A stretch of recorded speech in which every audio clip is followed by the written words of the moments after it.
So, for those who are watching this after the recording, um, you may be coming for the first time. So, I kind of like to start things off with giving a little bit of context. And there are, as it turns out, there's been hundreds of people watching our videos here. So, I'm really glad to see that there's some response to our efforts, and it's been great. So this whole notion of the lightning path is something that I've been pioneering for the last 50 years or so, um, and it's come together um, as a synthesis. And there are kind of three main components to that synthesis. And um, Dane Rudyard brought his humanistic astrology teaching to the table, and especially the his teaching around the lunation cycle, which I'll have a lot more to say about. And then Jose Arguelles, who is, I think, 20 years or 30 years younger than Rudyard, and who was also a close friend of Rudyard's. Jose brought into my world the Mayan calendar, the Tzolkin in particular. And in my contribution to the synthesis has come through the linkage between the lunation cycle that Arguelles or that Rudyard brought and the Tzolkin from Jose. So with that in mind, that's just kind of like a cryptic overview of what we have here emerging as a spiritual path, basically.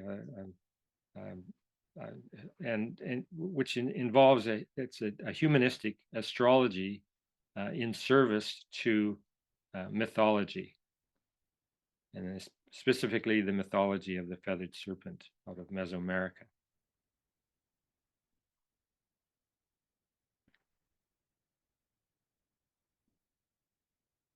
So a new moon, it's like there's a big gong being struck, and it sends out a tone, and it takes the whole cycle, the whole lunar cycle, for that tone to manifest into forms.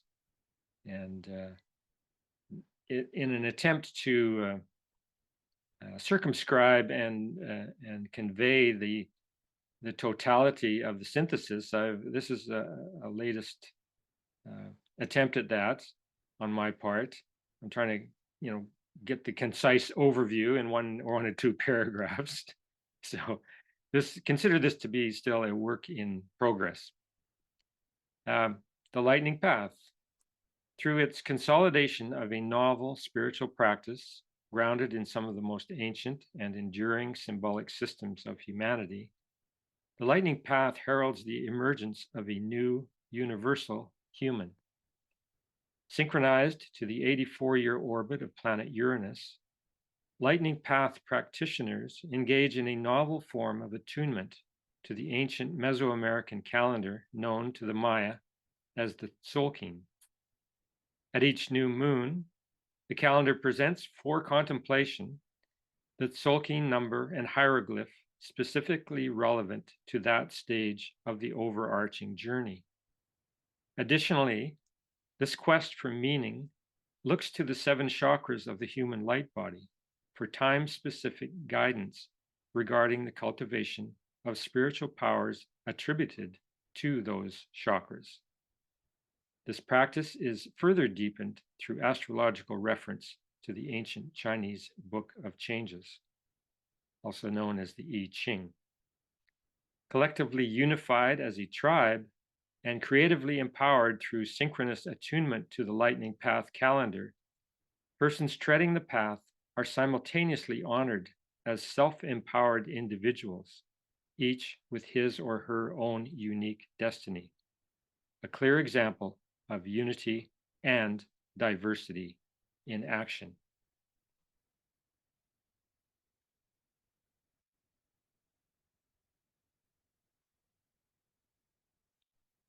So Dane Rudyard, one of my major spiritual mentors, This is a quote that is found in his book, The Lunation Cycle, which is where I started with his work in 1972 when the book came out.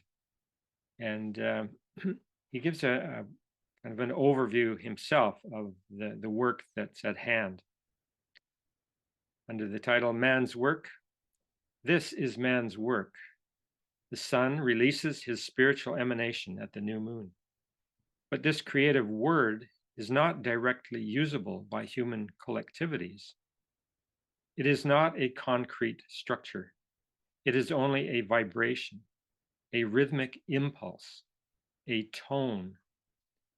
Through the waxing half of the lunation cycle, this tone becomes progressively embodied in lunar structures. And at the full moon, it shines forth in cool glory in the night sky of human consciousness, blotting out the distant stars as intellectual concepts block out the radiant but very remote spiritual intuitions of the primitive mind. It is the burden of the responsibility of the individual person to make this full moon image his own. The solar tone becomes a vital realization in man only as the individual succeeds in integrating the polar rhythm of sun and moon, of spirit and mind. But this is not the end. It is only the beginning of the human period of the cycle. During the last half of the lunation, man has to do consciously what spirit accomplished in the unconscious darkness of the new moon phase. Man, as conscious individual, is to fecundate society. He is to disseminate the seed of the future civilization. He is to build the form of tomorrow. He is now the sun-illumined moon, the creative two as one. He has to shed his light in order to satisfy the need of his people, his race, humanity as a whole. As the moon wanes in the sky, so the illumined individual vanishes into his spiritual progeny. The civilizer's light is being absorbed into the fabric of the new civilization, the new earth.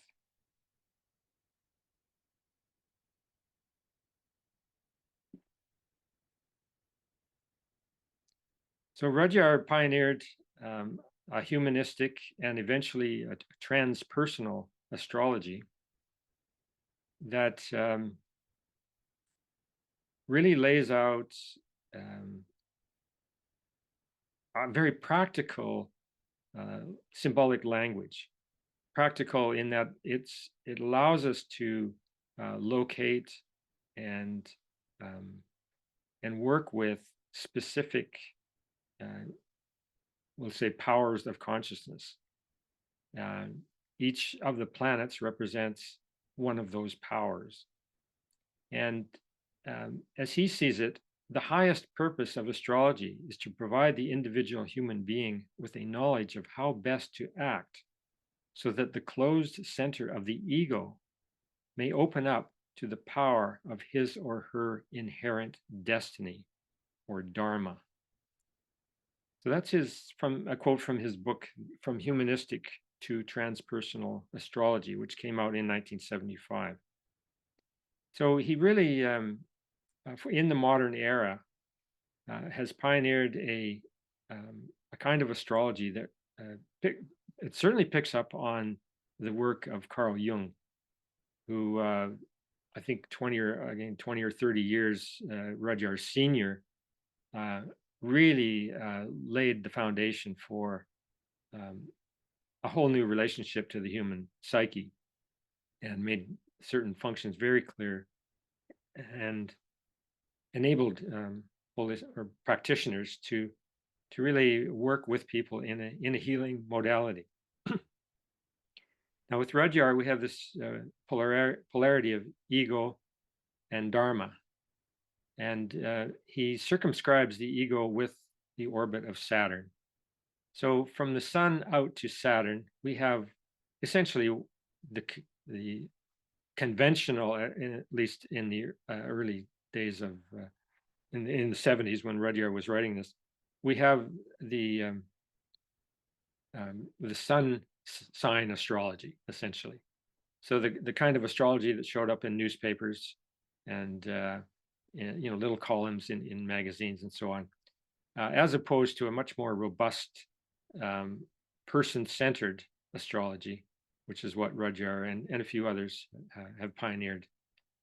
And that's the tradition that I'm aligned with here, and that's what Rudyard is bringing to this table. We have beyond the ego then this whole realm of Uranus, Neptune, and Pluto as the three outer planets. And he refers to these as ambassadors from the galaxy. Rather than being solar centered, they're in fact centered from the center of the galaxy. And in order to engage with this teaching, one needs to consciously work from the ego outward. And this is where this practice of lunation journal keeping comes in, that I've been promoting since the beginning of these presentations, where we have a practice where we are consciously on a phase by phase basis aligning our consciousness to the lunation cycle. And this can be as simple and as practical as a 3-ring binder with a page for each of the 8 quarters of the lunation cycle, and just keeping track of one's dreams, one's visions, one's emotional encounters, one's research. It's just a practical way of aligning all of that with a cosmic cycle, which is the lunation cycle. Now, this actually astrologically aligns with the emergence of a new planet just in 1977. So 5 years after Rudyard produces the lunation cycle, we have the discovery of a new planet. And through authors like Barbara Hand Clow, who got on the Chiron phenomena early on, she sees it as a rainbow bridge between the inner and the outer planets. So there it is, situated between Saturn and Uranus. And Uranus is Chiron is all about self-chosen transformation.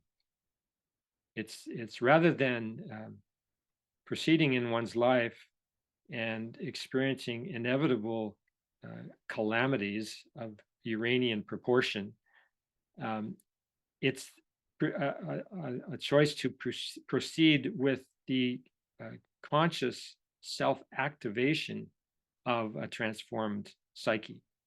So there are the lunation journaling works on that behalf. A study of depth psychology will bring you tools for this purpose. It's really the proactive approach, rather than suffering the slings and arrows of an unexpected Uranian catastrophe. Now, nonetheless, regardless of our attempts to circumvent Uranus, it will always be a factor. The unknown will always be there in the backdrop of our life experience. However, having this kind of future orientation can help us navigate our way through that harmoniously.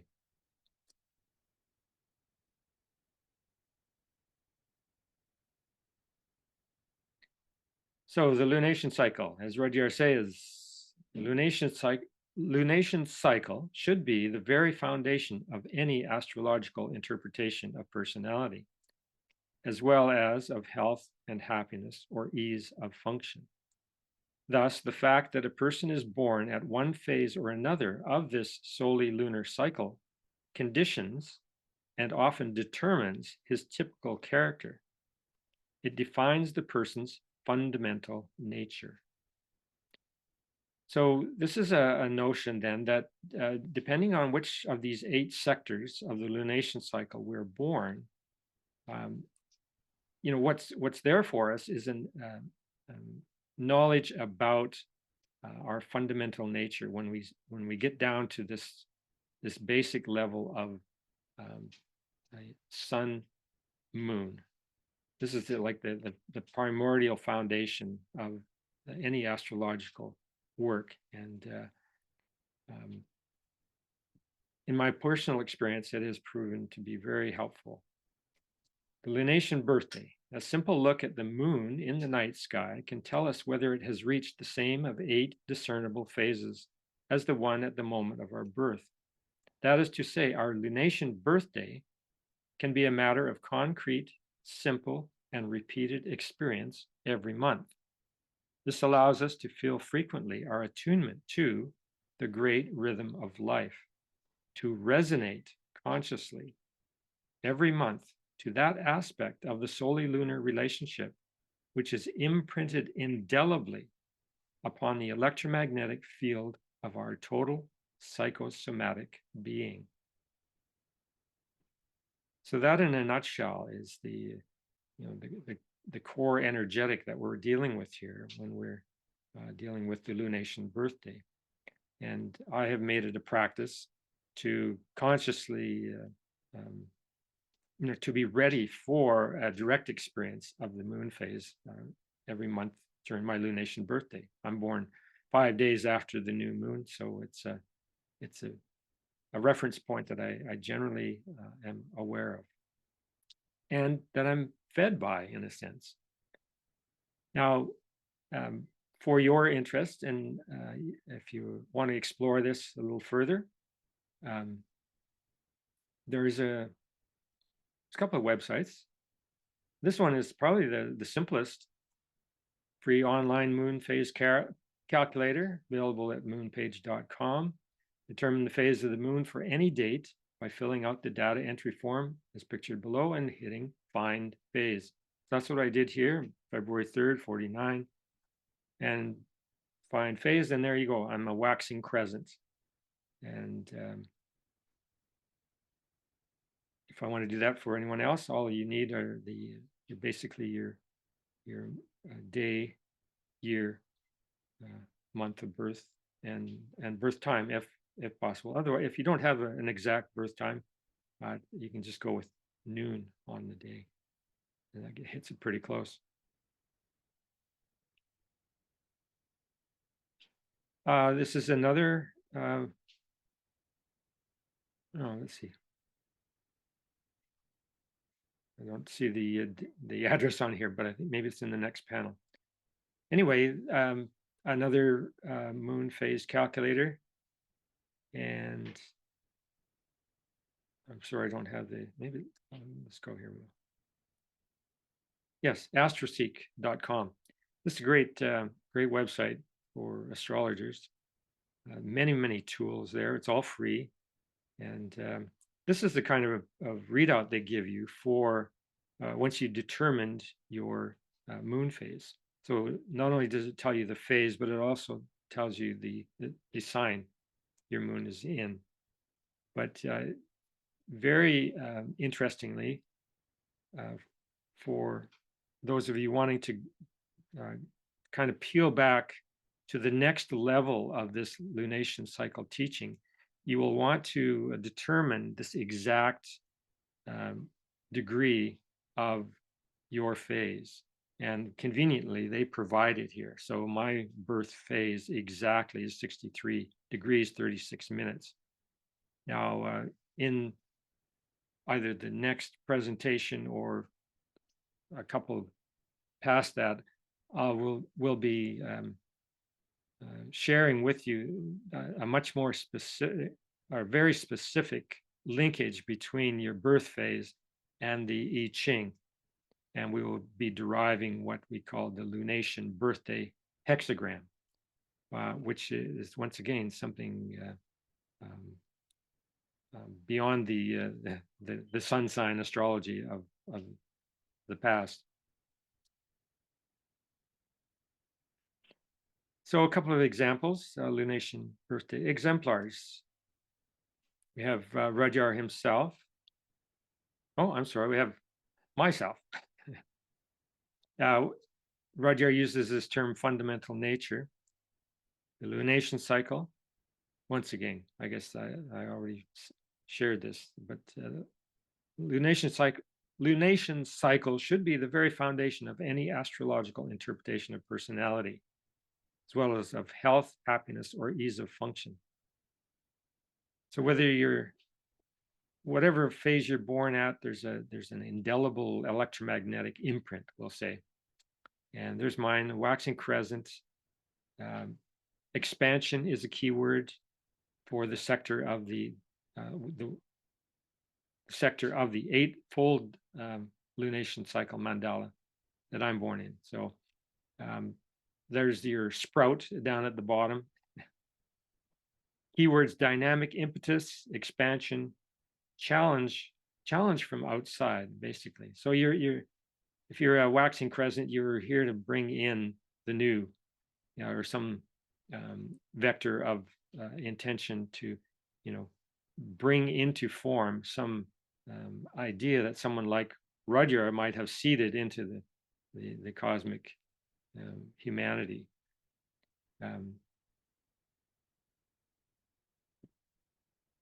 Rudyard himself, born in the late balsamic phase. So this is the last sector of 8.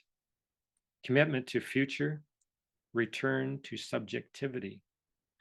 This type of personality is, in its highest manifestation, prophetic and completely turned toward the future, even though it feels itself the end product of the past, yet a past which outwardly or consciously it has left behind.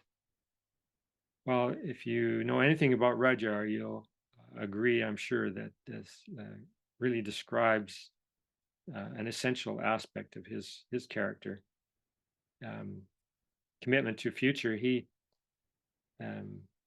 well, as a teenager, he left Europe, came to America, and really he's a sun in Aries, so he's very much the pioneer to begin with, and he consolidated his work in such a way as to honor the archetype of the seed man, and he's encouraged those of us who respond to his call to become ourselves seed men and seed women who are harvesting from the cultures that have preceded, harvesting the essence of those cultures, that which really serves humanity well.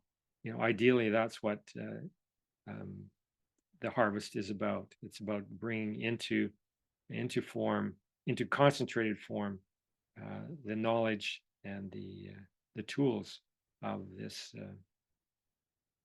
these preceding cultures and civilization.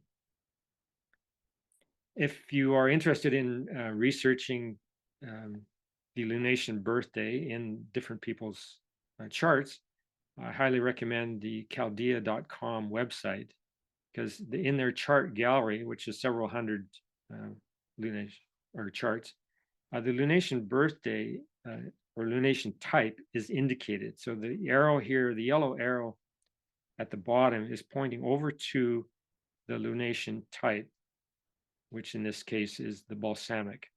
So if you're wanting to just kind of get to know, become familiar with different phases and who was born in that phase historically, this is a great resource. Carl Jung. Now, he was born at the third quarter phase. So this is a time of crisis in consciousness and a determination of what is truly important for us and what needs to be let go of.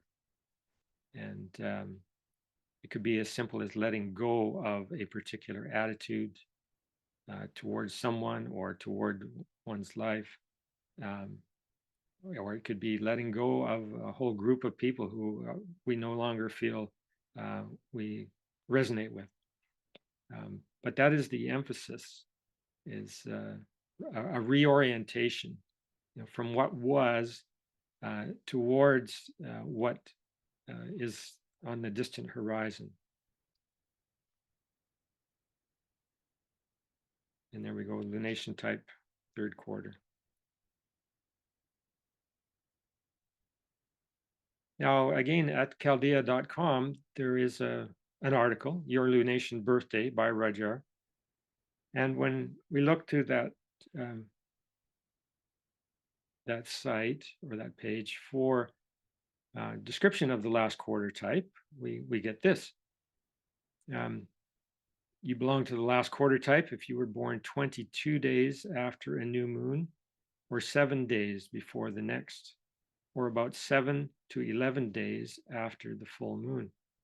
Your typical personal characteristics are the ability to manage and organize people on the basis of ideas and socio-political concepts, the eagerness to force issues and to produce crises, to change people's beliefs, to reform and transform, to build ideological structures or systems, to work hard towards some future goal regardless of the immediate results, a tendency toward humor, or the inability to take criticism, a dictatorial attitude.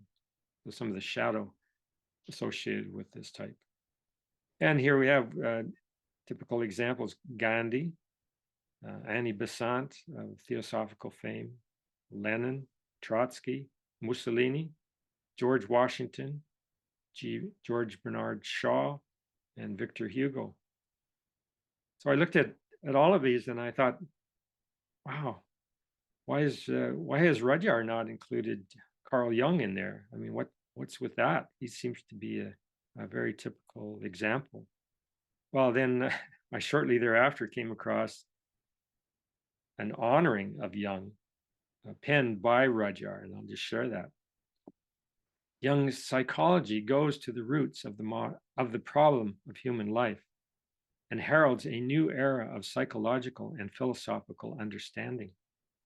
He has established a new frame of reference for psychological thinking. And as psychology is destined to assume an ever-increasing function in the evolution of human thought, a new civilization, now struggling toward adequate formulations and concrete manifestations in the fabric of social and personal living, is and will be profoundly indebted to Carl Jung.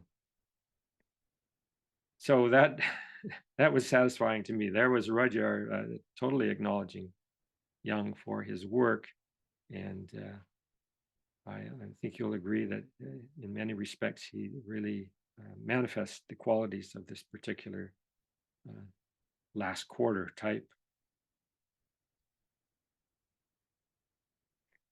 So Mr. Rourke, myself, and what I'm bringing forth, I've realized that I was unconscious of this at the outset of my work with the Mayan calendar and with Arguelles, but I've really become a component of this mythic resurgence of the myth of the feathered serpent. And Mr. Jung has educated me about the value of engaging in myth. So only here in life on Earth, where the opposites clash together, can the general level of consciousness be raised. That seems to be man's metaphysical task, which he cannot accomplish without mythologizing. Myth is the natural and indispensable intermediate stage between unconscious and conscious cognition.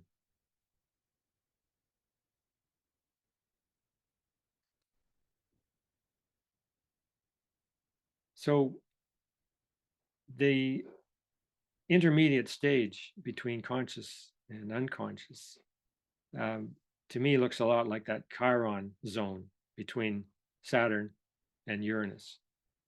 And this practice, this lunation journaling practice, sits right in that little notch.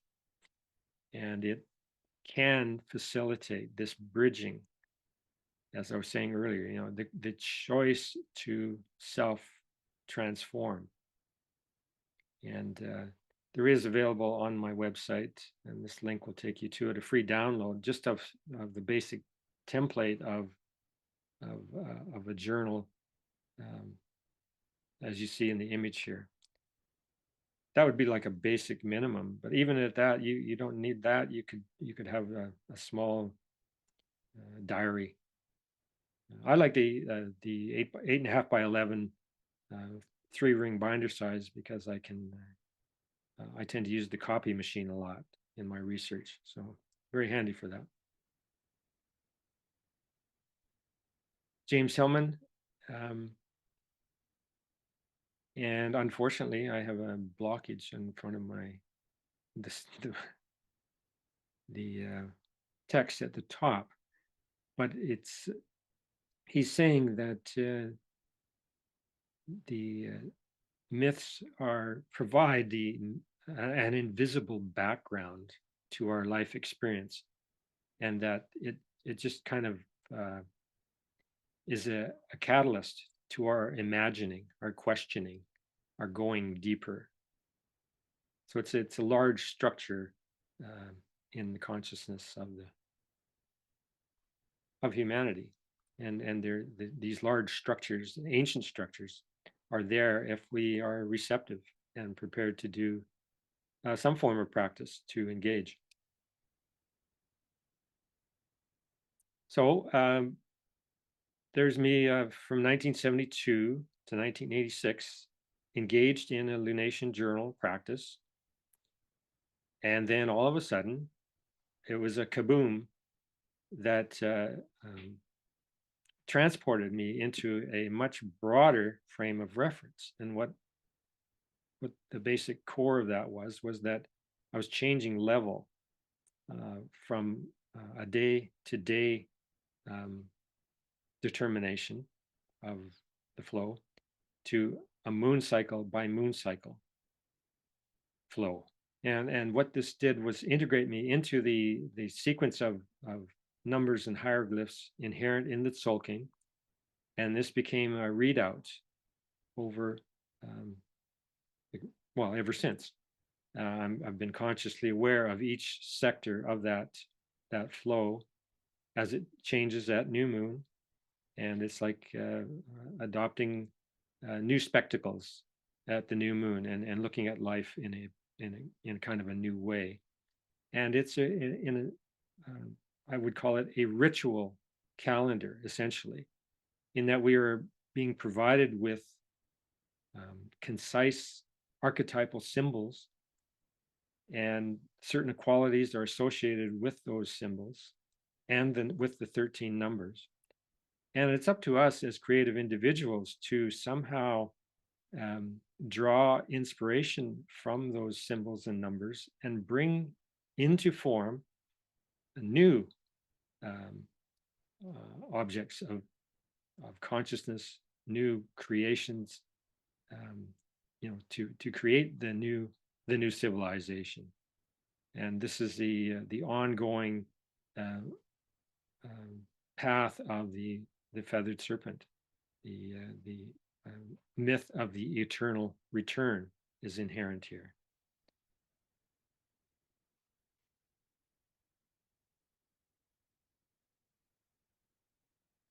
So Mr. Arguez, who is the one that introduced me to the Mayan sacred calendar. On the left, we have the Tzolkin in its radial form.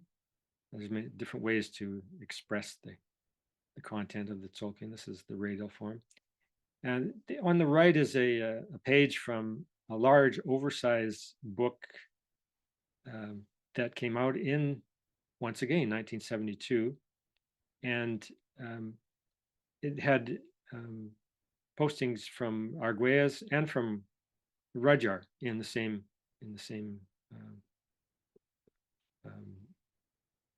document. And this is where when I trace it back, this was my very first entry into the realm of the feathered serpent, also known as Quetzalcoatl, also known as Kukulkan, down into South America as Viracocha.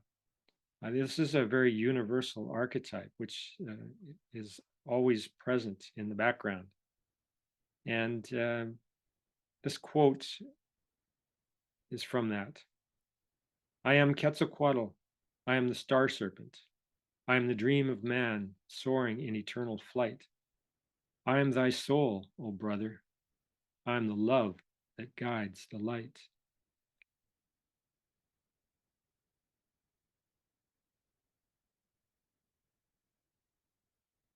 So to set foot on the lightning path is to enter into a mythic journey mapped by a previously undiscovered version of the ancient Mesoamerican calendar known as the Tzolkin. It is also to be infused with the spirit of the beneficent spiritual archetype found throughout the Americas and referred to variously as feathered serpent, Quetzalcoatl, Kukulkan, Viracocha, and amongst the Hopi, the Pahana, great white brother.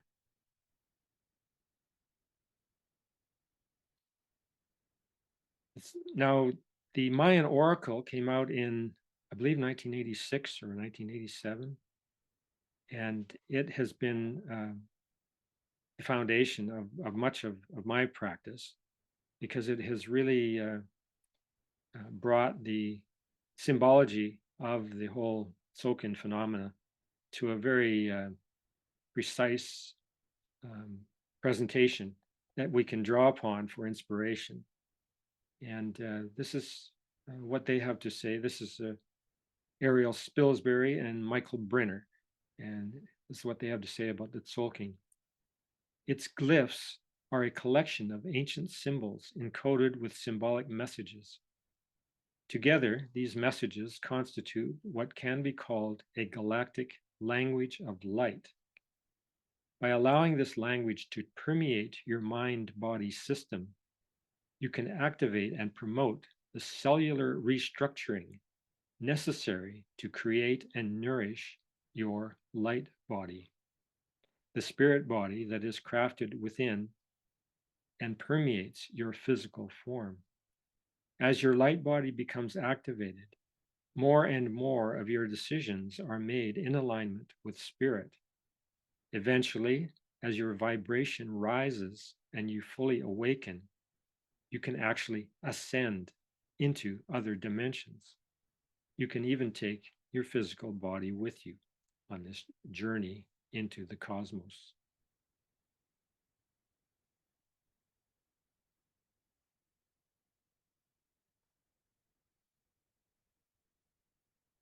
Now, I've been with this, as I've indicated, since 1986 with the Tzolkin component.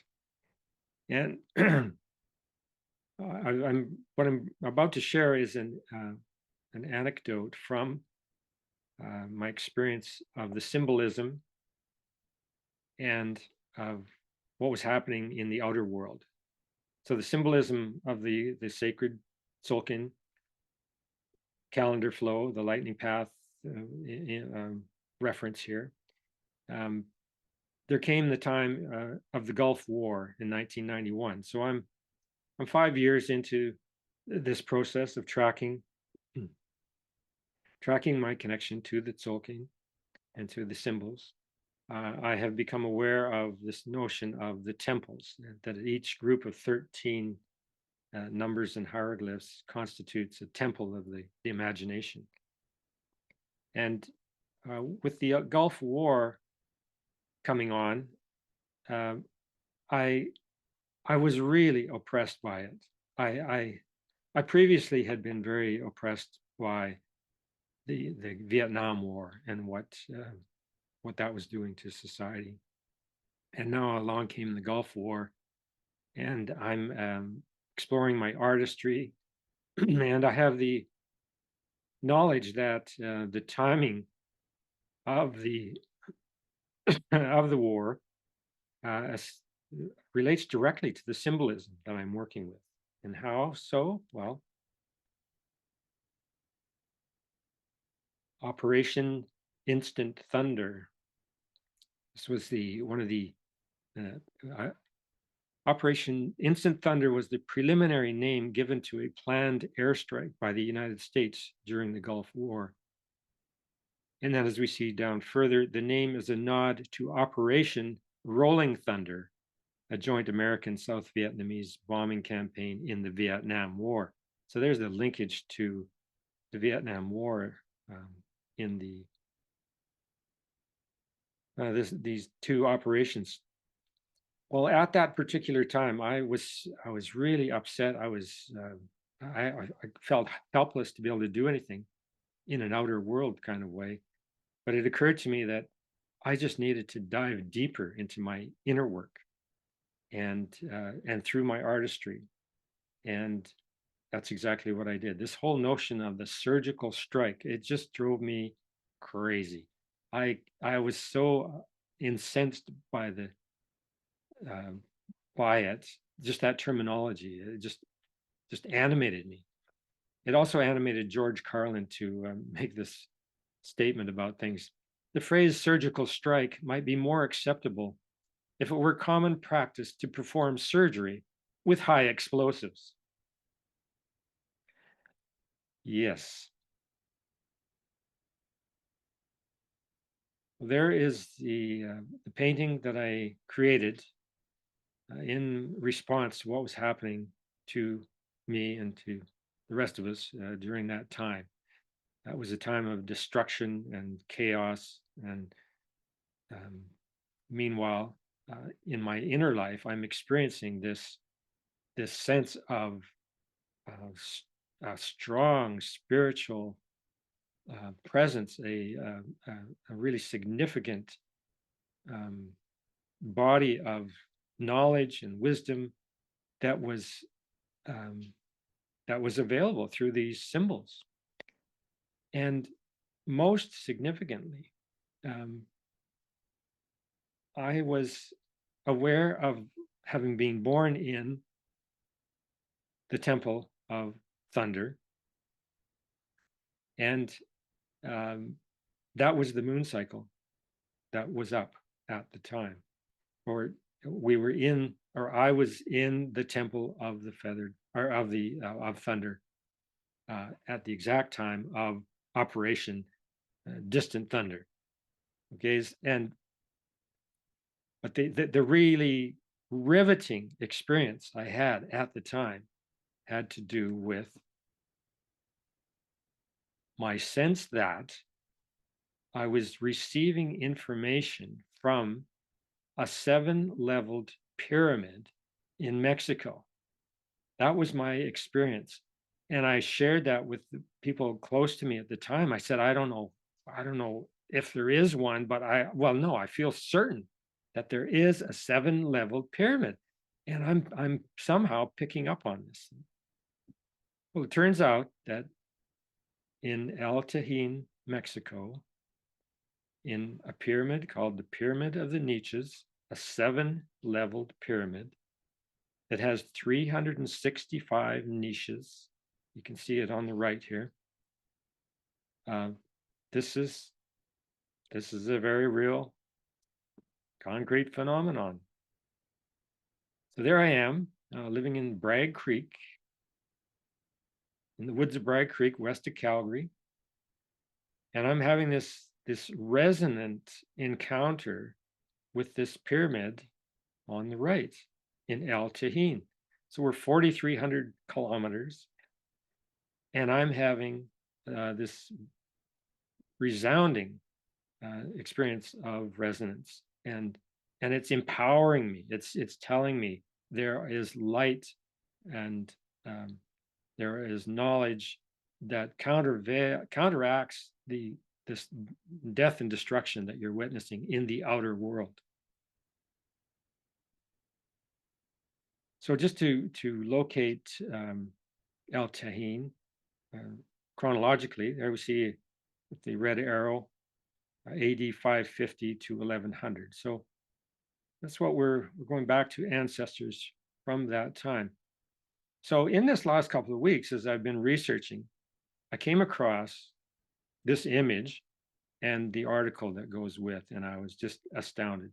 So after all these years, I'm now getting new information about my encounter with this pyramid. Mexico's haunted city of thunder, El Tajín, surprising connections between cultures, worlds, and eras apart. El Tajín is a Mesoamerican archaeological site located in the north of the state of Veracruz, near the Gulf Coast of Mexico. The city, one of the most flourishing of the classic and early post-classic period, was only rediscovered in 1785, immediately capturing the imagination of European travelers with its imposing jungle-covered ruins and unusual architecture. Over the 5 centuries since the city's abandonment in the early 13th century, all knowledge of the city's former existence was lost, even among the local Totonac people. Now here's the clincher. Haunted pyramids. A superstitious terror surrounded the region where the ancient city once stood, considered to be the home of spirits and supernatural beings. These beings were known as Tajines, meaning lightning or thunder, and were believed to haunt the ancient pyramids in whose interiors they dwelled, as if in an underground palace. So there you go. After all these years, I come across this little description about El Tajín, and it just reconfirms my whole understanding that there's a lot more available to us than we might imagine if we are open to receiving, resonantly attuning to these different former expressions of sacred architecture.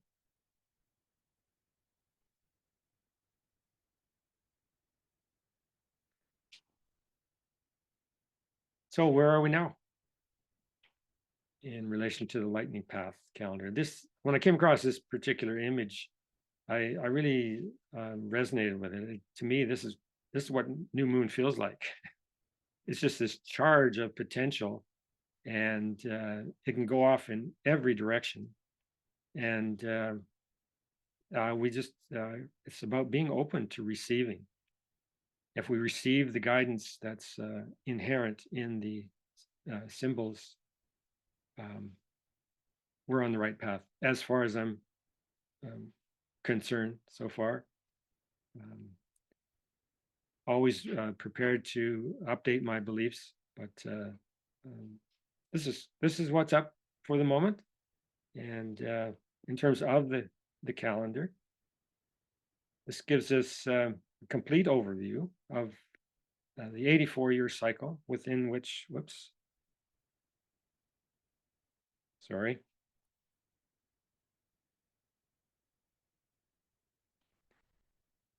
We have each one of these horizontal constructions is 21 years on the lightning path. So all 260 combinations of number and hieroglyph from the Tzolkin are encoded into the strips: the spring, summer, autumn, winter.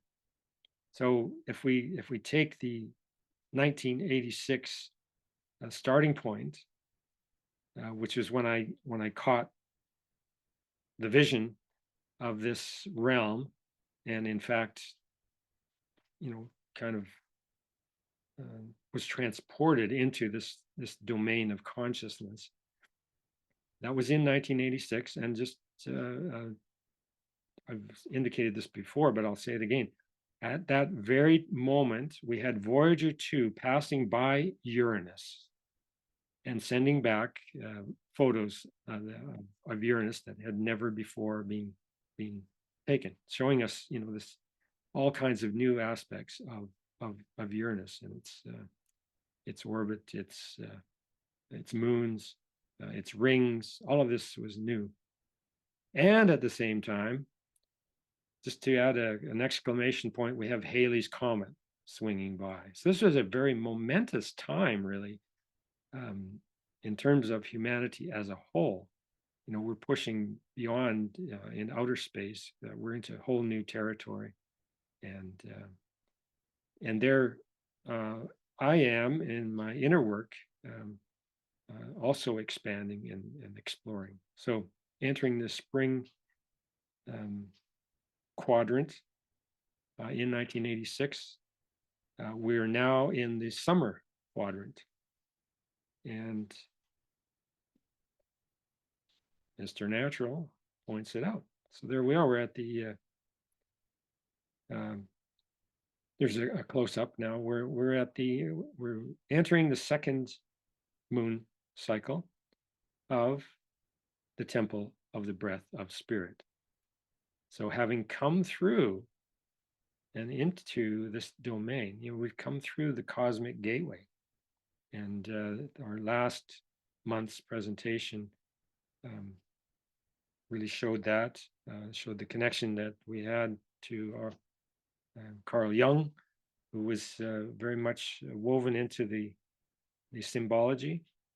And I think of this image that he painted of his spirit guide, Philemon. He, in fact, this was a disembodied spirit guide that he would actually have conversations with. He would walk along the lake or out in his garden, and he's communing with this spirit guide and bringing through whatever.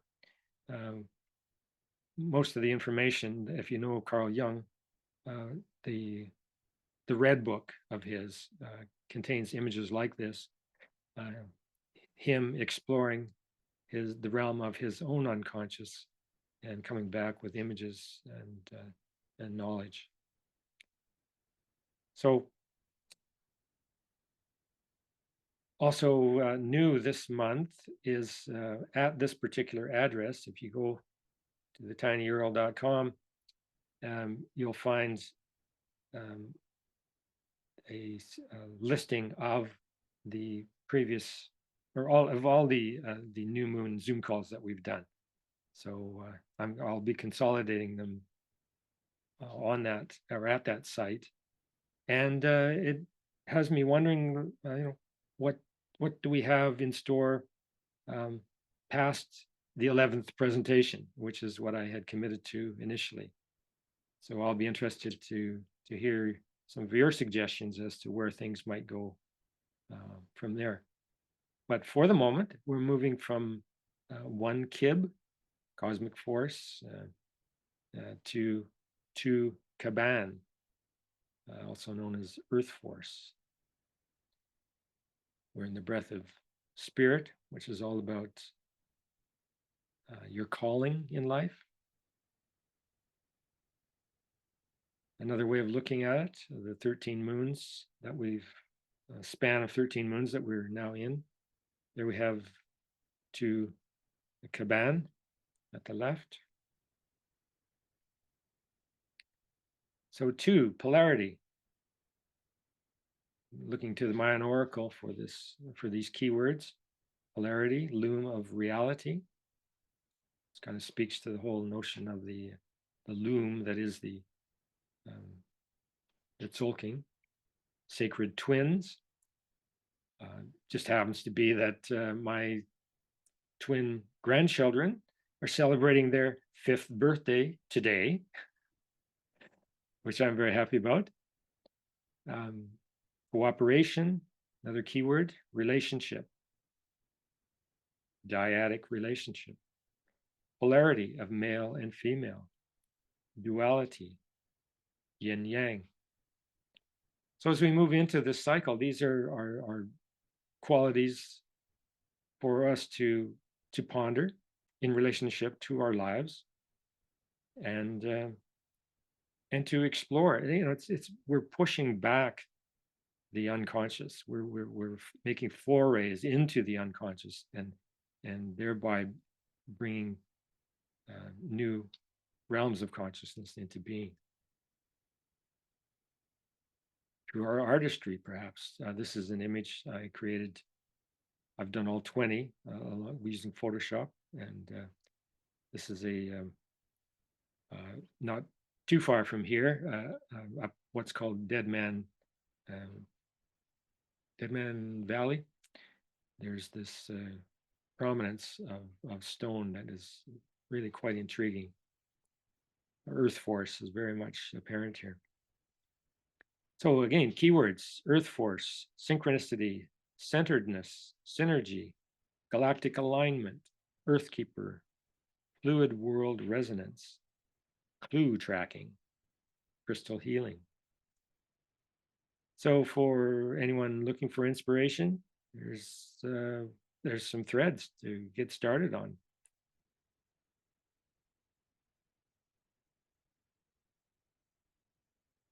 Now, one thing I really like about the Mayan Oracle is that it dwells or delves into the shadow side of this kind of work. And so with that in mind, some of the shadow material that we might encounter in this moon cycle, focusing on past and future, not being in the present moment, over-interpreting signs, symbols, dreams, and visions, jumping to conclusions, non-identification with earthly existence. Now, they are providing recommendations as to how to transform that shadow material if you encounter it. Be centered in the present moment.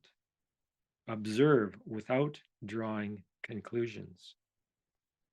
Allow the larger pattern to emerge. Remember your choice to come to Earth in this unique time of transformation.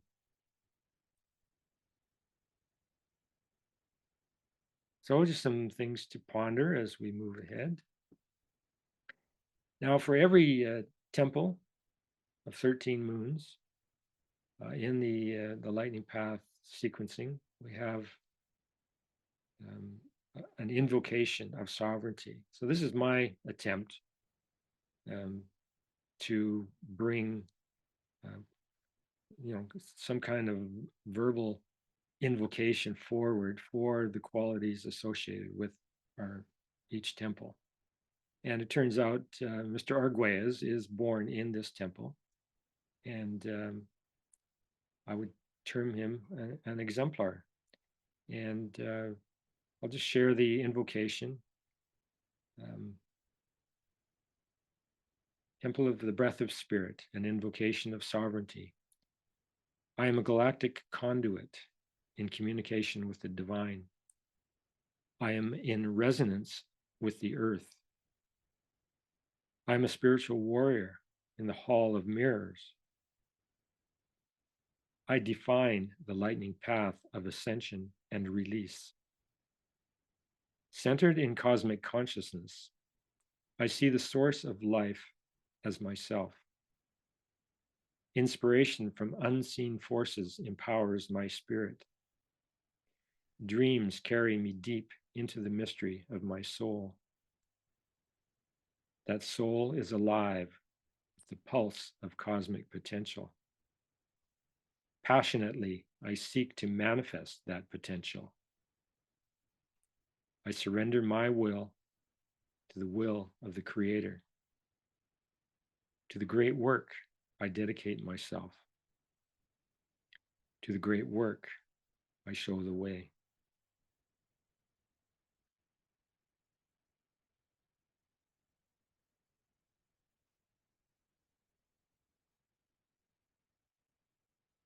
So for the last word, once again, the Mayan Oracle. Now, this whole notion of resonance is really important to this work. So I just thought I'd share with you what the Oracle has to say on this particular regard, in this regard. Harmonic resonance. Enter the spiral frequencies of the greater galactic grid. You are being offered empowerment through your innate resonance with this grid. Be aware of where you are drawn, for there you will find unique opportunities. Discover the harmony of being in this natural resonance with others. Be receptive. You are the diviner of harmony, the meeting ground of physicality and the infinite. Bring a deeper harmony to the special circumstances in which you find yourself. Free the ego from its self-centeredness. Embrace the potent energies that are raising the harmonic frequencies of the planet. Breathe easily. You are the song being sung by the new golden octave. Sound the resonant tone of the one heart.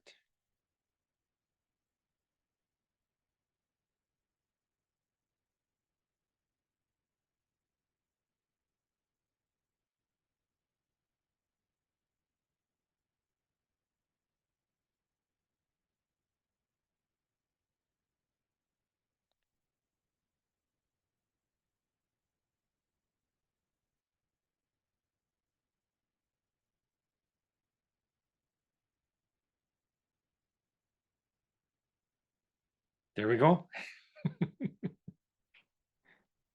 Thank you. Wow. You're welcome. Thank you. So you did it. After our last meeting, I had this voice, my intuition was saying, I would like to see in one of your presentations almost like an introduction. And so you started off today with like, for those first time viewers, and what I felt was it became simplified. Like this is the simplest I've seen your presentation presented. Right. And it was like, oh yeah, now there's some clear steps along the way. Oh, that's And, music to my ears. Thank you for that. yeah, even in the wording, your wording, you use like, oh, here's just one or two paragraphs. And then when you got to the journal, you said, oh, it can even be a simple book. And I just felt it really started to take a form of is becoming more cohesive with each step, with your example of the exemplars was simplified. And yeah, it just felt like it's getting clearer and clearer. And you use the word like to set foot, like it was this beginning to step into it. What will that take? Or and looking at it from beginner's eyes, going. Yeah, so I thought it was really, really. It manifested what I was hoping. Yeah. Well, thank you. I'm glad. Yeah, it's really good. Well, you more than anybody, in fact, have been there right from the very get-go. And Sophia, the two of you have been to virtually every session. So your perspective is well earned. You know what's going on because you've seen it progress. But you know that challenge to simplify, it's with me always. I mean, my research just some days just explodes in all directions, and I'm just I get overwhelmed at times, and so I'm back to how do I mean I probably work with 200 slides at a time, and I'm shuffling them and moving them, and you know, and I chuck a whole bunch overboard, and then oh no, that doesn't make sense. I got to get into this, but it's been a wild adventure. I mean, there was so much more that I could share, and I could, you know, as a child, I had this recurring dream where I was in, it was like my own little safe space. It was filled, like the floor was all jewels and gems and gold coins, and it was just this massive wealth. But I was in the center of it all, and I was aching because I didn't have a way of sharing it. There was no obvious way of anybody else being involved, and I I have that feeling every now and then of like there's this much to share, and this is what I got to work with, But I'm getting more and more surrendered to well, that's just the nature of the journey, Like Rumi said, it all starts from The the little seed. detail, the seed, you got to give it time and nurture, and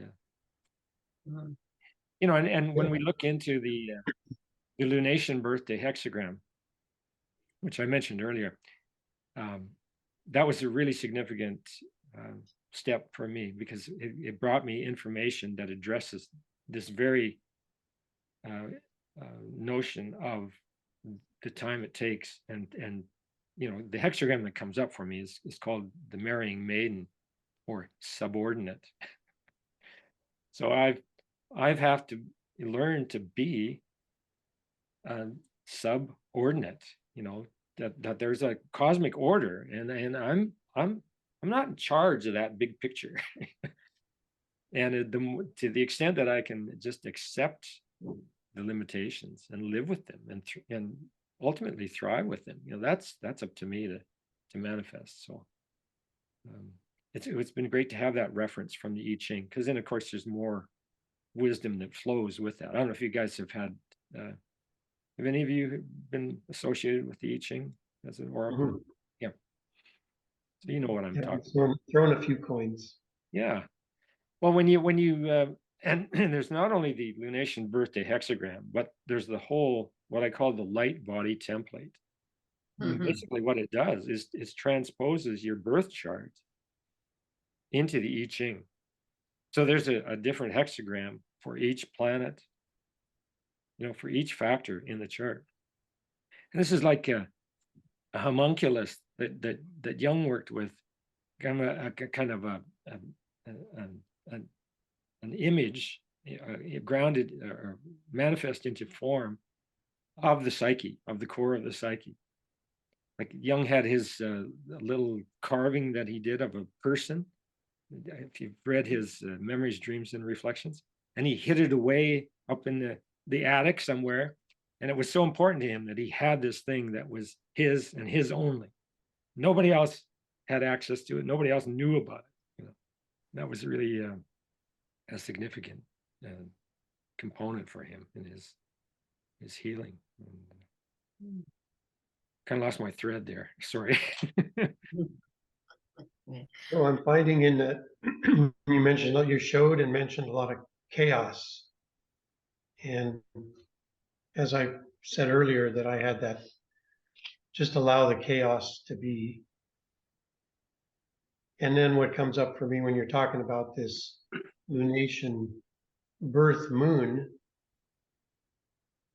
I'm going, okay, and all this chaos and all these different ideas, where do I begin? Am I on the right path with finding this moon position?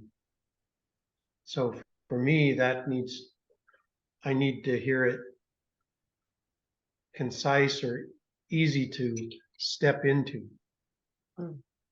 So now I'm saying, okay, I know where my moon was,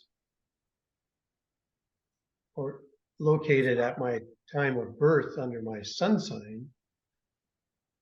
But now I'm questioning, going, oh, is this different now?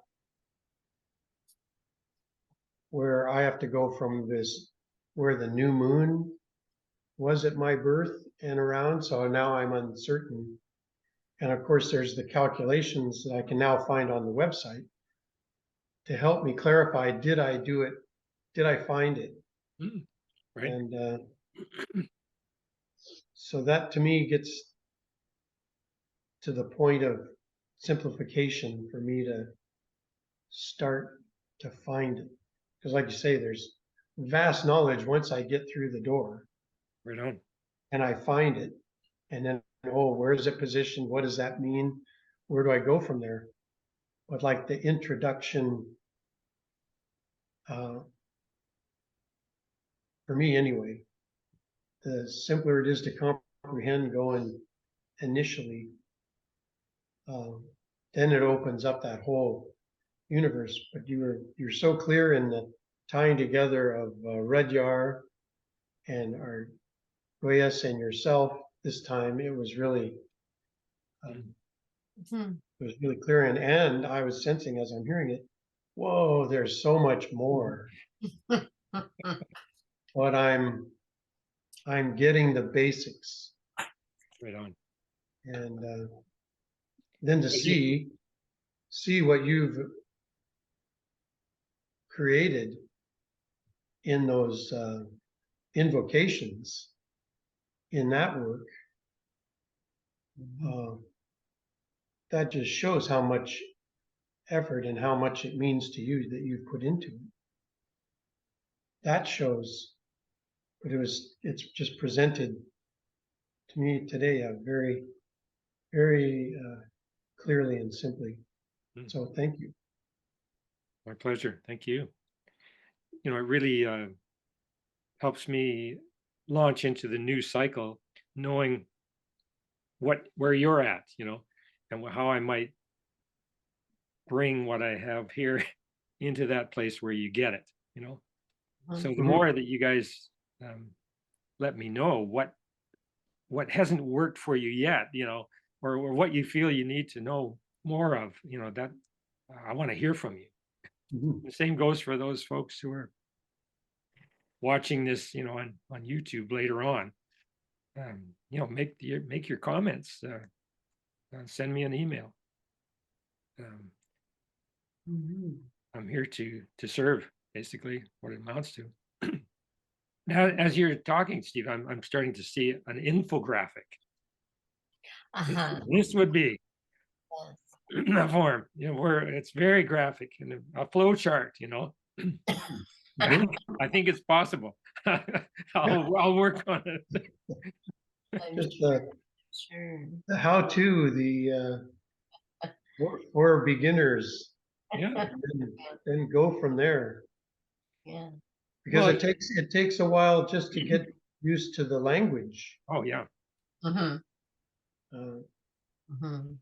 Yeah. and it's so vast, but and through being in these classes or these presentations, I'm starting to hear it more often. Oh, now I know where we're going, but I'm just thinking it for the beginner to Yeah. help them. Yeah, that would be ideal, is to be able to address that. But it was very, very, certainly very close to this time. Mm-hmm. So what did you guys think about the whole El Tahin connection? I mean, that was one of my first, not the first, but it was early on, excuse me, early on in the whole journey, when I had really significant synchronicity experiences, like full body synchronicity. And I'll be sharing probably next month one that happened early on that was just mind blowing. That was just, I mean, it actually absolutely confirmed that I was on the right track. But the El Tahin, that was like there was this really distant connectedness that I saw and felt, and it got really intense at the point that I didn't mention this. So there's my canvas on the floor, and I'm using inks, and I've drawn the temple's structure, and then just in pencil, and then I needed to have some color, so I added this acrylic, or yeah, I guess an acrylic tubing tube of stuff that would block wherever you put it. It would block it taking color. So I did these lines of the temple, and then I performed with my ink and my dropper surgical bombing. It gave me such pleasure.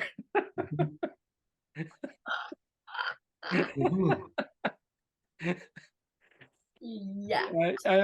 That's what it was like at that time. I mean, I was just swirling in this incredible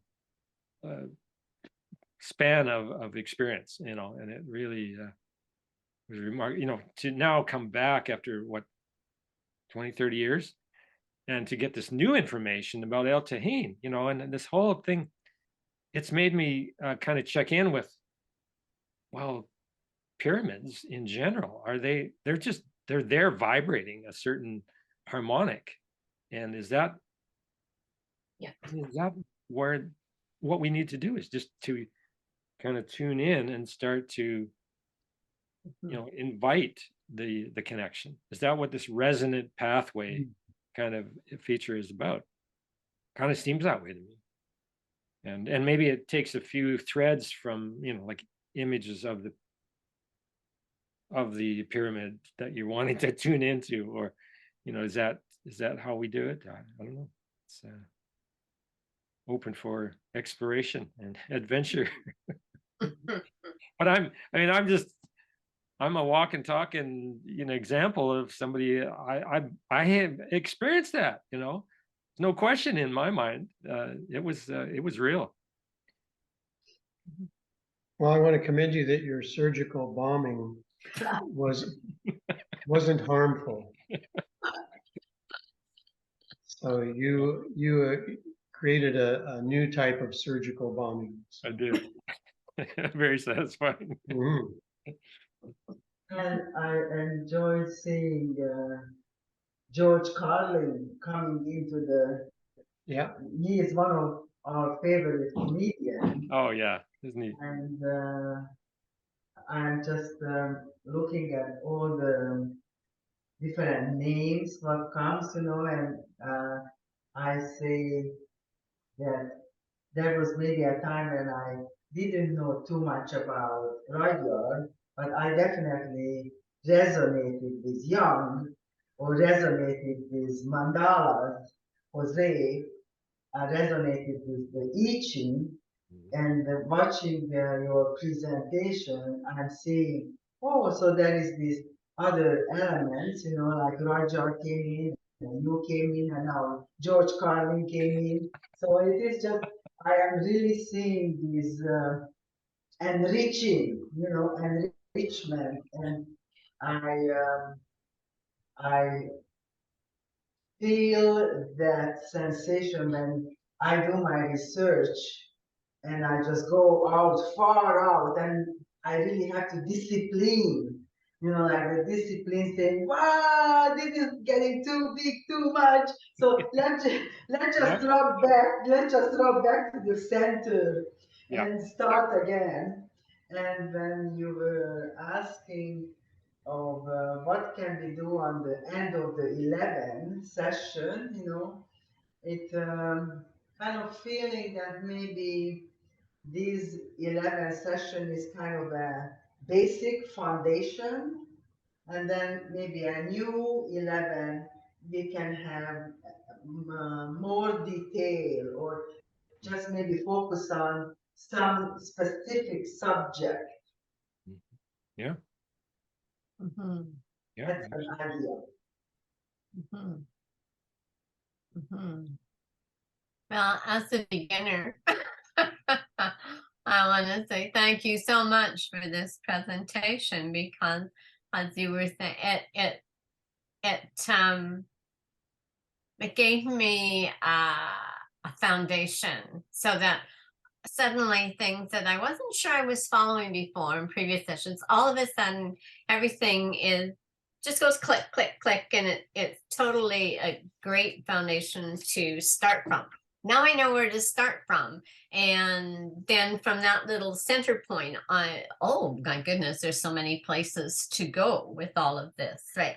So it's a beautiful presentation. I must say, by the about halfway, a little past the halfway point, by the time you ended, I'm just sitting in a place of absolute peace. Hmm. Yeah, Nice. it's just so peaceful. And here, by the end of your presentation, I'm just all is well. Yeah, and it's wonderful, all the connections and the synchronicities that go across all time, space, and dimensions, right?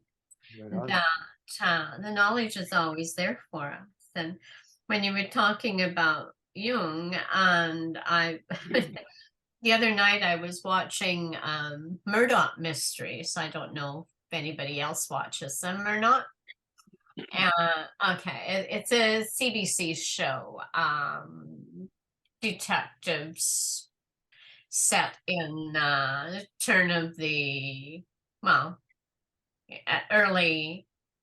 late 1890s, early 1900s, in Toronto. And so I think the show's based on on a series of books. Anyway, Murdoch is the detective, and he's quite a character of very traditional Catholic thinking, but he's also a scientist and discovering and exploring. And anyway, this last session, what I was watching, had Freud and Jung, and Freud visiting Toronto for a speaking engagement, and he brought Jung came along, as well as about 2 or 3 other of his proteges, of Freud's proteges. It was very interesting, convoluted way of going through the mind and explaining the thinking, because it was all so new at the time, right? And how it centered around how Freud had set up these attempts on his life, on his own life. And they had to figure out, and it was being pinpointed to other proteges, and Jung was one of them. Oh, you wanted to kill him because of da da da. Just it was really interesting from a show point of view to look at the relationships, how they showed the relationships. So I think what the show does is take headliners from history, from the papers at that time, and then builds a story around it. So it isn't nice. But the other thing that really came to mind for me, that was just a bit of information. The other thing that came to me was when you speak about the humanistic astrology and looking at astrology as a spiritual practice.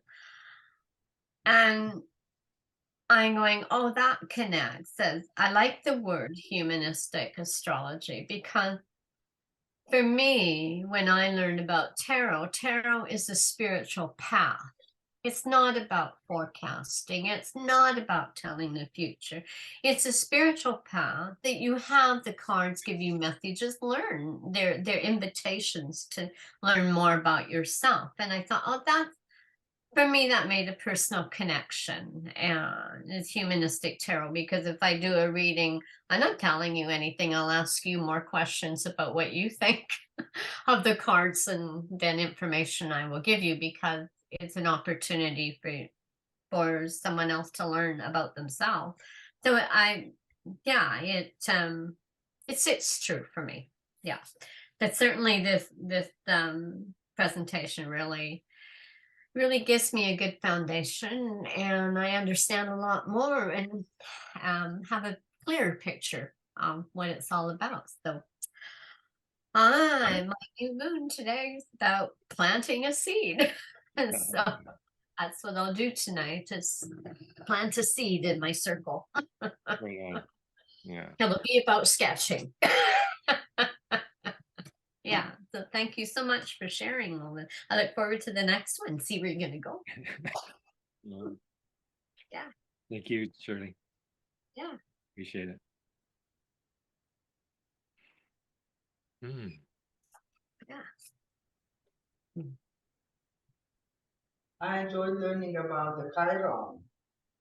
The Chiron, because it's kind of a new thing, so I kind of like to see, as you said, that Carl Jung brought us the awareness of conscious, unconscious, and Chiron brings us the outer planets and the inner planet, like the rainbow bridge between the conscious and unconscious. So it's quite um, interesting to learn how how they discovered Pluto. There was a time when there was no Pluto. I mean, there was Pluto, but we didn't know about it. That's right. And then there was a time when Chiron, we didn't know about it. So it is really, I'm feeling, sensing this constant learning of not newness. Mm-hmm. How that applies to our life.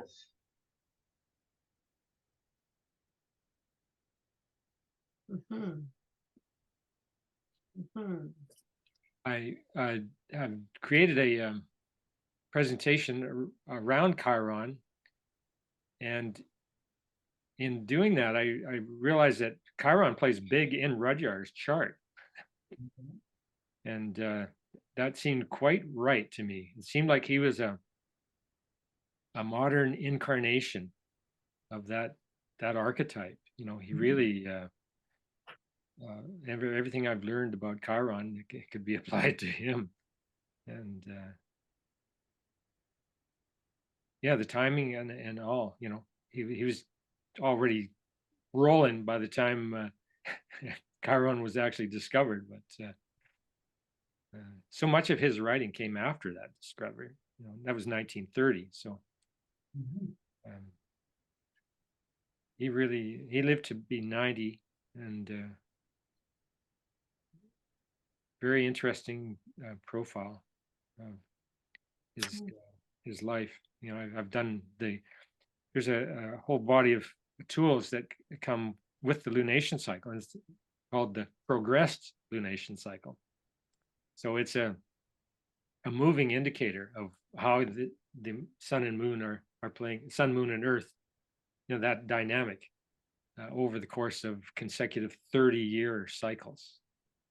And I investigated his life according to that template, and it was really quite an in-depth study at the time. And well, what's such a powerful visionary presence he had, and his output. At 90, and I was at his last two birthdays. At 90, he was still writing 8 hours a day, every day, nonstop. I mean, what an extraordinary human being, really.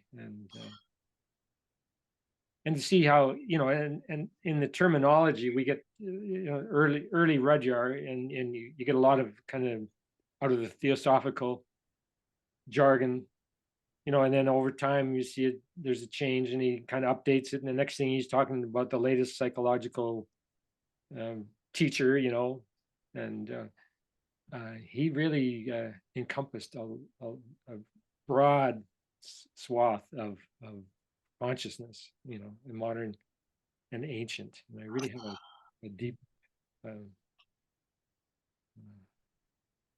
deep grounding in the esoterics, that he tended to let go of eventually, and into the humanistic astrology. That was really where he started bonding with other teachers like Assagioli, I know, and the whole psychosynthesis movement. Or he felt that was a really positive direction for people to be going. And,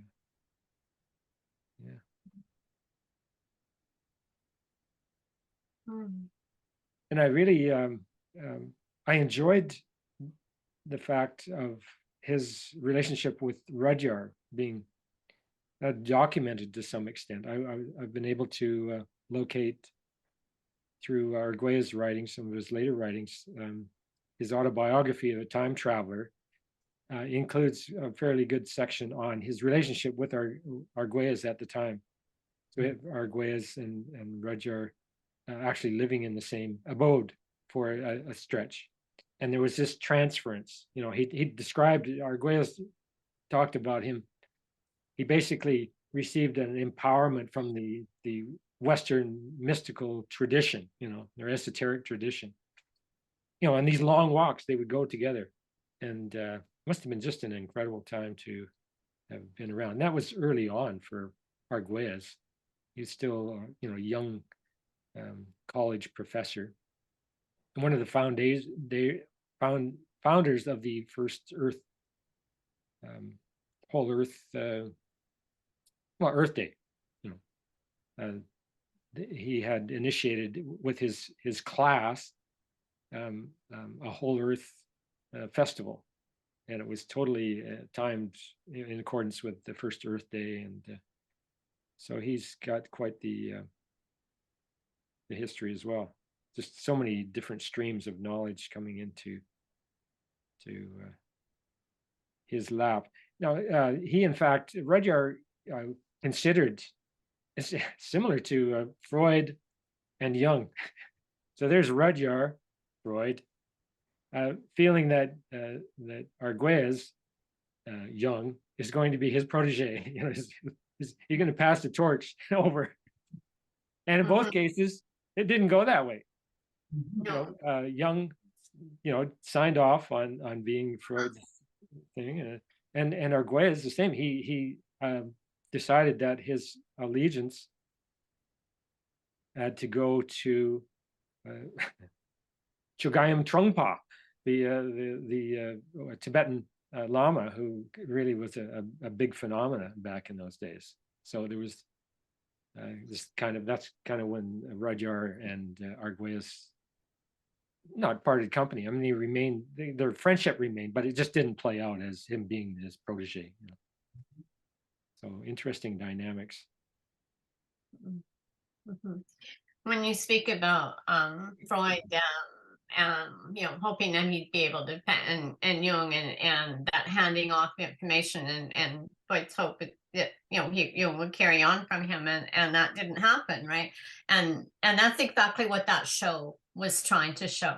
That the episode of Murdoch Mystery was that break, because Freud was already, Jung was already there thinking, I don't agree with a lot of what he has, and I'm thinking of going on my way. And Freud's intention with this setup was to discredit those of his followers who were not going to carry on blindly in his path.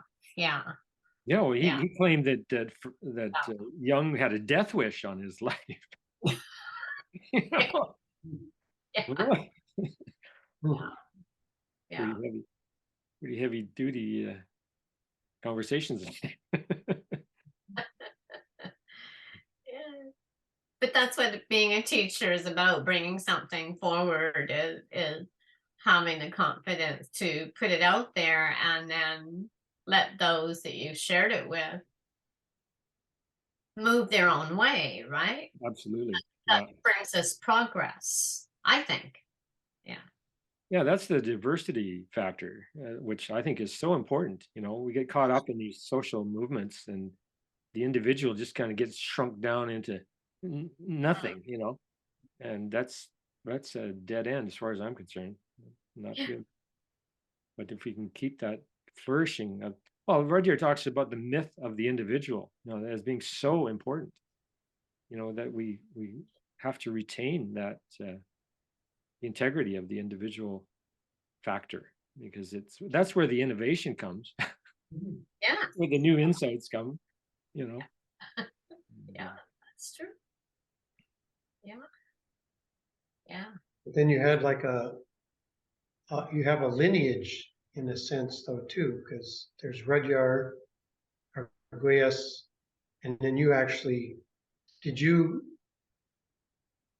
physically connect with Rudyard? Did you know him or talk to him, or I did. Yeah.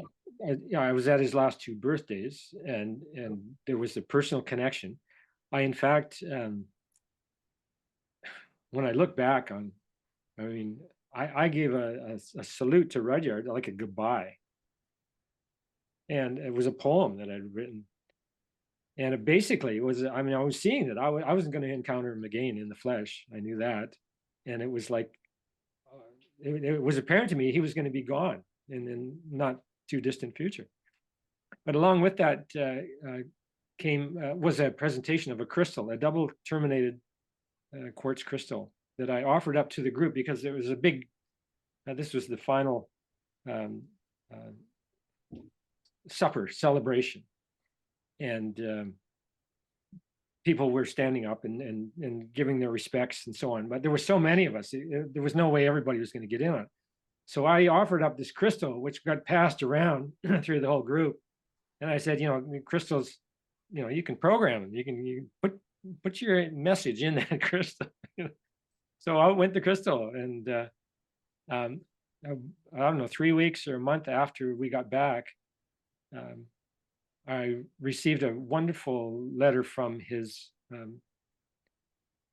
younger helper, his secretary, thanking me for the crystal, and said that Roger really, it meant a lot to him, and that he had it right on his desk.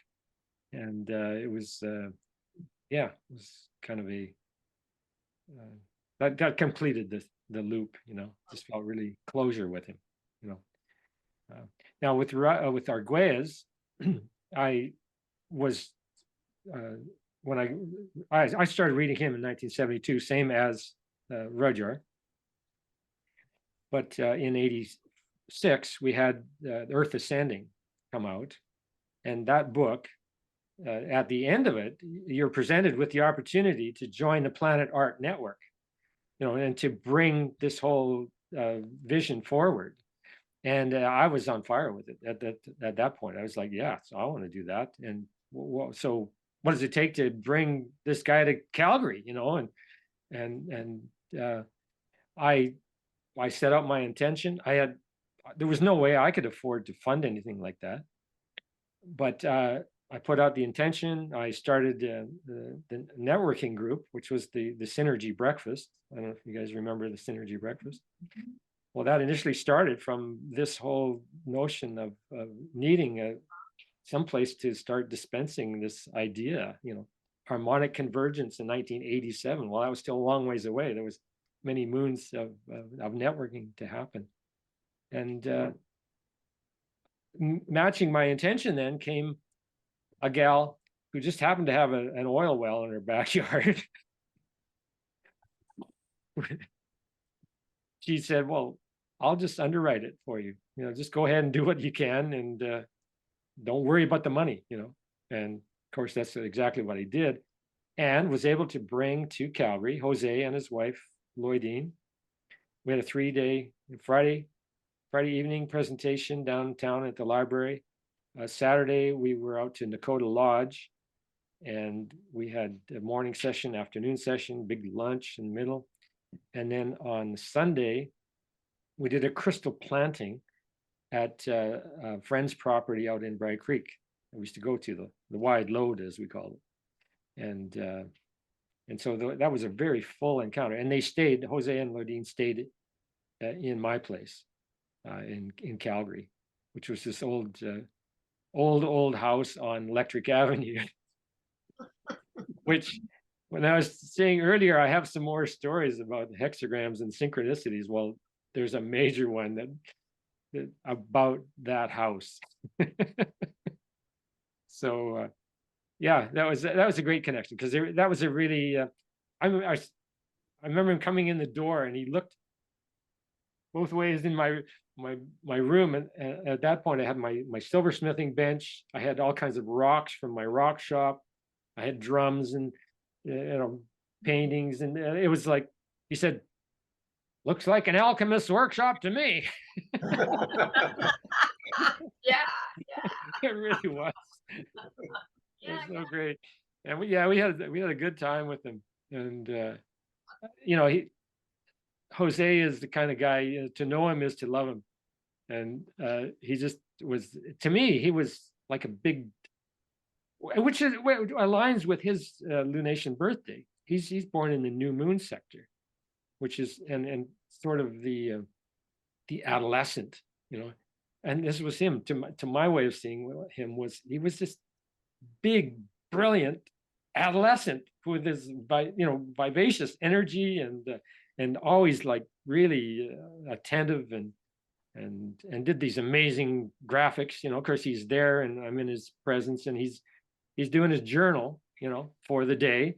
He's got this diagram of a crystal, and there's all these cosmic beings coming in, and there's hieroglyphs up the yin yang, and then he starts dispensing to me some of his 8.5 by 11 printouts, that he's been using, but he's done with that now. He's gone to the next generation, and so I ended up with this wealth of information just from that encounter, and it was very sweet, very sweet. We never did connect again. Oh no, I shouldn't say that. Oh, I had been. I'm getting my years mixed up. I did visit him or them in their home in Boulder, Colorado. I was coming over from a retreat at Ojai in California, and connected with them in their home. But it wasn't a really opportune time to connect. They were having some intense family dynamics, which I learned about later, through the autobiography. But nonetheless, he made sure I had accommodation, and it was really great. Yeah, because they had invited me. Said, "All right, Tim, you're down. Come on, come on down." Well, here I am, knocking on the door. Cool. Yeah, so you always had that great. connection. What's that? You had that connection then, and that interaction, and receiving Yes. that Yeah. to carry with you. In terms of Rudyard, the other connection that comes to mind is, there are people that know of Rudyard only through his music. They have no idea of all this other stuff. It's just all his very avant-garde chamber music or whatever. But at the birthday party, the last one, there was a young pianist who was playing or played Rudyard's one of his compositions. And just as we came into the room and went to sit down, my wife and I kind of looked. We were going to sidle right up to Rudyard, and it was open. The row was open. So as we got closer and closer, there was a point where he just said, I need for this experience, I need to have some space. So it's like, don't come any closer. And then interesting that particular after the performance, he got up and went up to the front. The pianist was looking at him and was focused on him, and people were applauding. And Rudyard grabbed this guy and twisted him 180 degrees, so that he got that these people are, they're congratulating you for this. But it was so dramatic. I mean, this is like the Zen master comes along, just yeah. But yeah, what a moment. So that was again, and the other, again, they're just starting to spill out here now, but Rudyard at that time was with Leila Rael, who is 40 years younger.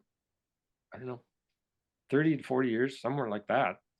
But they were such a match. I mean, I got in close with them as well at another juncture.